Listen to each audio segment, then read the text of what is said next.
हमने जो किया है उसका फल मिलेगा। एक बगीचा था आम का, और एक व्यक्ति उसके नजदीक से गुजरता हुआ जा रहा था तो क्या देखा, पका हुआ फल लगा है, आम लगा। किसने देखा? बोले आंखों ने देखा, सामने फल लगा। अब आंखों ने देख तो लिया लेकिन आंखें वहां तक पहुंच तो सकती नहीं। चल के गए पैर, और पैर वहां पहुंच तो गए लेकिन पैर तोड़ तो सकते नहीं। तोड़ा हाथों ने, हाथों ने तोड़ तो लिया लेकिन हाथ खा तो सकते नहीं। खाया मुख ने, स्वाद लिया जिह्वा ने, और जिसने चखा उसने भी अपने पास नहीं रखा। रखा किसने? पेट ने। देखा आंखों ने, चल के गए पैर, तोड़ा हाथों ने, चखा रसना ने, रखा पेट ने। और तब तक बगीचे का माली आ गया।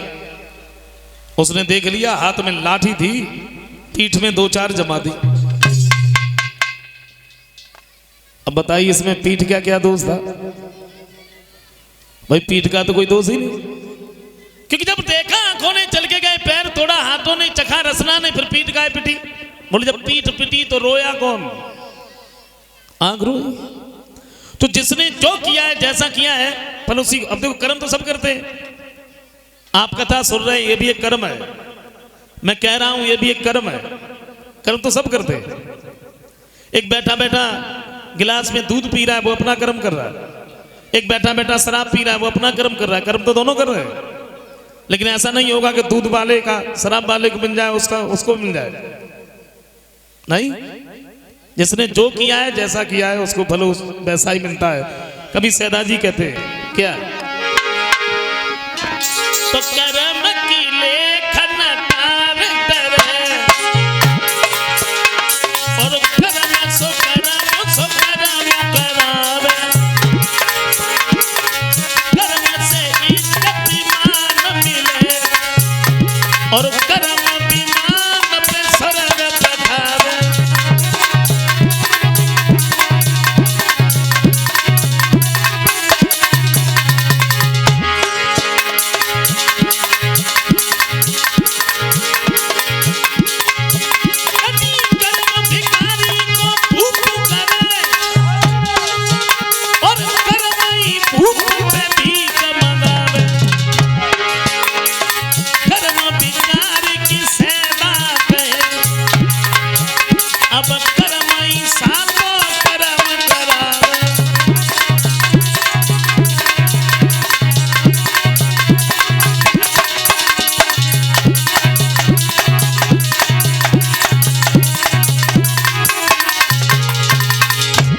कभी कहते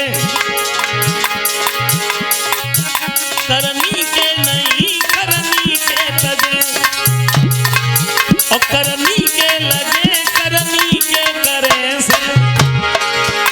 बरनी के नहीं, बरनी के तजे, बरनी के लगे, बरनी के करे से।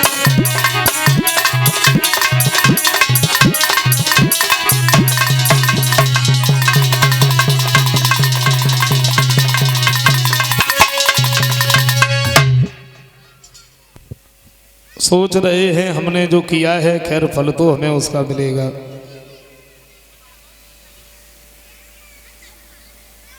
महाराज परीक्षित इधर बड़े हैरान है।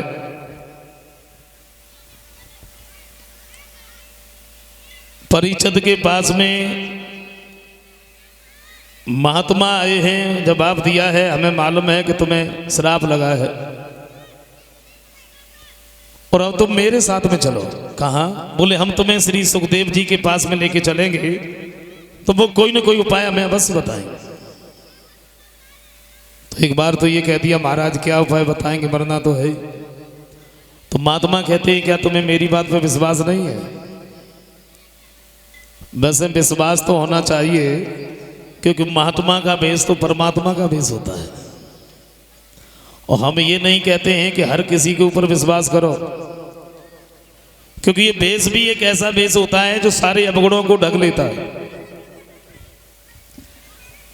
लेकिन एक कवि कहते हैं कि महात्मा के सत्संग के या भागवत के 4 बोल भी याद कर लिए तो उन्हीं के सारे से ये सारा जीवन कर जाता है। देखिए, भागवत को कभी मनोरंजन के तौर पर श्रवण नहीं करनी चाहिए। सच्चिदानंद रूपाय विशोधपत्यादेहे तुवे तापत्र विनाशाय श्री कृष्णाय भयम नमः। ये सत्य, चित्त और आनंद 3 बातें बड़े सोचने समझने योग्य है। सत्य कहते हैं परमात्मा को जो पहले भी सत्य था, है और रहेगा। चित्त माने होता है प्रकाश, जैसे हमें किसी प्रकाश की जरूरत पड़ती है, लेकिन परमात्मा तो स्वयं प्रकाशमय है।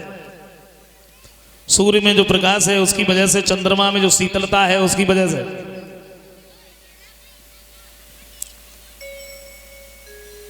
और आनंद की तो बात ही अलग है। विद्वानों का कहना है कि आनंद ये बाहर की